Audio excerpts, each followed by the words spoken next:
talaga namin ito makakalimutan tong movie na to kasi dito kami nagkakilala eh. Parang kasi sa amin, ganun din naman, papatagalin mo pa. Magkakakilala din. Kanina pa si Yasser, gusto niya na talagang i-express yung mga gusto niyang i-express eh. Bilang nabanggit niya na ang role na gusto niyang i-portray ngayon ay yung role sa buhay ni Rob. Ngayon pag-usapan na natin. Kaya na, Kailan ba to nagsimula at paano ito nagsimula? nag-start, ano ba? Nag-start to yung ano eh, yung talagang movie, sa movie na to, sa Desperado. Kaya ano to, tawag dito, hindi talaga namin to makakalimutan tong movie na to kasi dito kami nagkakilala eh. Naging magkaibigan muna. Naging magkaibigan, ganyan. Tapos, ayan. Kailan ba nagsimula tong shooting na to? Tong ano nyo?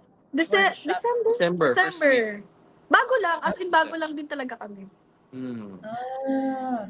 So, is it safe to say guys na talagang officially you two are? Parang kasi sa amin, parang ayaw, ganun din naman, papatagalin mo pa eh. Oo eh. Ngayon, siyempre kung ano naman nakikita nila sa mga post namin, eh, yun na nga. Ba't siya papatagalin? Eh, ganun din naman. Ah! Magkakakilala din yung, ganun.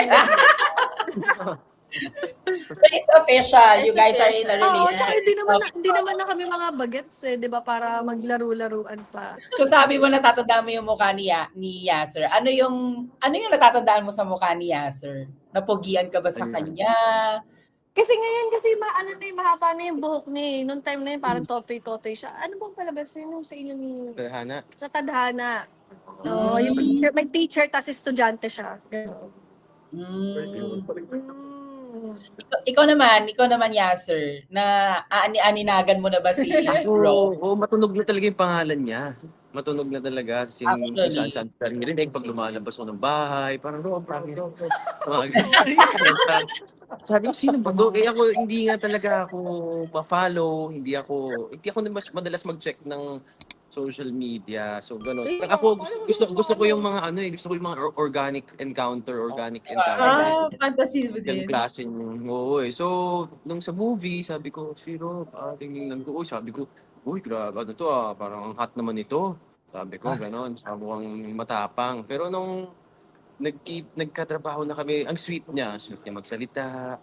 Tapos, lagi niya, parang, lagi na kami magkausap. Tapos, talagang ang saya niya kasama. Ganun, mahilig siya kumain, magdala ng mga yema, magdala ng mga longganisa, So, sa yema ka, oo. Parang lagi niya ako tinatawag, halika, gusto mo yema, halika dito, gano'n. So parang, magagano ba? Nag-away pa. Go lang guys, dito ka lang, dito lang kami. Go Yasser. Nakikinig lang kami.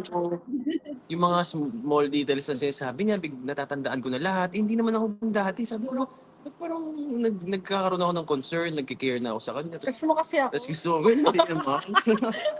Tapos hanggang sa, yun na, talagang naano na ako sa kanya, na nakilala ko pa siya lalo. Gano'n siya sa mahal niya yung family niya. Ayun, na talaga. Ano ba to? Siraan ng ulo.